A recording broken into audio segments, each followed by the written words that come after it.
5 or so months ago, The Guardian and many other newspapers as well published a headline claiming that taxpayers give Prince William $1.5 million a year for an abandoned Dartmoor prison, and former inmates say it gave them cancer. Now, last week, the Republic Party, a staunchly anti-monarchist group, has seized on that story as part of yet another campaign to attack the monarchy, even though it was released 4 months ago, this story. And they've seized on that story as part of yet another campaign to attack the monarchy. After a series of failed attempts to win public backing, the group is on what looks like another round trip to dismantle royal credibility. This time, their focus has shifted firmly to Dartmoor Prison.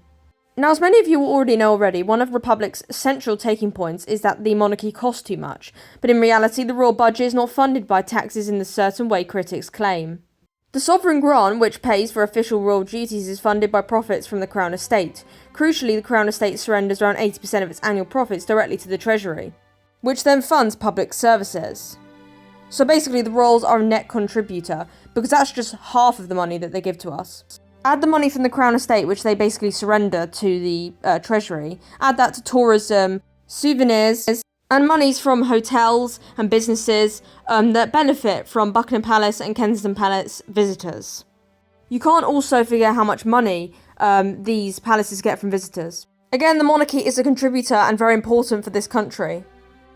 As well as money, they are also important for our heritage, our culture, and our traditions in the UK. Without them, the UK has no identity, no culture, and no heritage.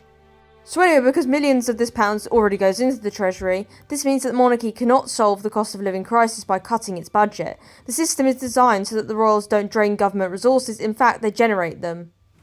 Anyway, so that Guardian article, back a couple of months ago or whatever, 5 or 4 months ago, highlighted that the Dartmoor Prison is owned by the Duchy of Cornwall, which provides income for the Prince of Wales, and anti-monarchists obviously argue that this equates to public money being handed to Prince William for a site no longer in use.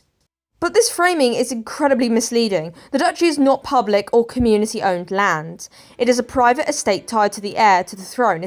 Established centuries ago, while businesses operating on duchy land generate taxable income, the land itself is not community property and cannot simply be reclaimed. So why does the prison, which closed back in 2023, continue to cost money? And why does it still generate income for the Duchy of Cornwall? Well, the answer is maintenance and safety. Historic and complex sites cannot simply be abandoned. Buildings must be secured, land monitored, and hazards managed, which means that these sites are still basically they still got workers in them working on them, trying to make sure that the hazards don't end up in the atmosphere, basically. This is no different from decommissioned nuclear power plants, which require constant funding long after closure. Without upkeep, such sites pose enormous risk, from environmental contamination to public health crises, such as cancers and radiation-related illnesses. Now, because this prison is still having money kept on it to keep the gases away from the atmosphere and stuff like that, this means that there are still workers on it, which means it's still in use particularly. It's not open, but it's still in use in particular to certain people. So basically, because workers are still going in there periodically to make sure that none of the harmful gases are going in the atmosphere, and because it's actually not a knocked-down prison, it will still have to pay money to the Duchy of Cornwall. And it's literally the same on government land as well, with nuclear power plants and stuff like that have been decommissioned. The Republic Party are known for spinning lies and making out like things are actually trivial when they're not. A simple geography and a history lesson would shut up these Republic parties once and for all. So anyway, the anti-monarchists' latest push, fueled by the Guardian's earlier reporting, a couple of months back, may have made headlines, but the underlying reality is unchanged. The Duchy of Cornwall's income is not taxpayer funding in the conventional sense. The Crown Estate supports rather than drains public finances, and sites like Dartmoor Prison must be maintained whether or not they remain in use. Also, I've got to ask, why on earth is the Republic Party blaming the royals when the government closed this prison down, a couple of years back?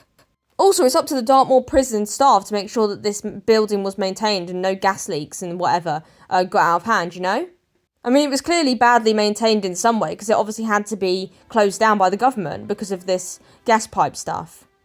Now, that was according to reports. Now, if it wasn't maintained, it was probably due to government funding, not the royals. It's always blamed on the royals. The anti-monarchists come for the royals, but it's got nothing to do with the royals, it's to the government. Also, it's less about politics, more about geography and responsibility. To let such places rot would endanger communities far more than maintaining them ever will.